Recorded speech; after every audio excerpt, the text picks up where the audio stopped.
అండి. Tomato rice అంటే ఎంతమందికి ఇష్టమో కింద కామెంట్ సెక్షన్‌లో కామెంట్ చేయండి. టేస్ట్ అయితే చాలా బావుంటుంది. లంచ్ బాక్స్‌లోకి గూడా చాలా చాలా బావుంటుంది. మా పిల్లలకైతే చాలా ఇష్టము. ఇప్పుడైతే ప్రాసెస్‌లోకెళ్ళిపోదాం. ఏం లేదండి, ఫస్ట్ మనం పోపు పెట్టుకోవాలి. అంటే పోపు అంటే ఇక్కడ మసాలా దినుసులన్నీ వేసుకోవాలి. ఆ వేసుకున్న వాటిలో కొంచెం జీడిపప్పులేసుకోండి, షాజీరా ఏసుకోండి. మంచి ఫ్లేవర్ అయితే ఉంటుంది. నెక్స్ట్ అయితే కొంచెం సాల్ట్ వేసి ఆనియన్స్ బాగా మగ్గించుకోవాలి. ఆ తర్వాత కొంచెం అల్లం వెల్లుల్లి పేస్ట్ ఇవన్నీ కొంచెం రోస్ట్ చేసిన తర్వాత మనం ముందుగా ప్రిపేర్ చేసుకున్న టమాటా ప్యూరీ అయితే వేసుకోవాలి. ఇది కూడా కొంచెం బాగా ఉడకాలండి ఆయిల్‌లో. ఆ తర్వాత టేస్ట్‌కి సరిపడా సాల్ట్, ఉప్పు, కారం అండ్ ఇంకా గరం మసాలా, ధనియాల పొడి, జీలకర్ర పొడి అవి వేసుకోవాలి.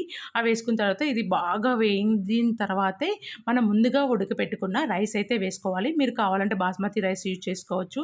నేను నార్మల్ రైసే వేస్ట్ చేశాను. ఇంకంతే మొత్తం మిక్స్ చేసుకోవటం. మీరు కావాలంటే కొత్తిమీర వేసుకోండి. నా దగ్గర లేదు, వేయలేదు. అంతే tasty tasty tomato rice ready అయిపోయింది. వీడియో నచ్చితే ప్లీజ్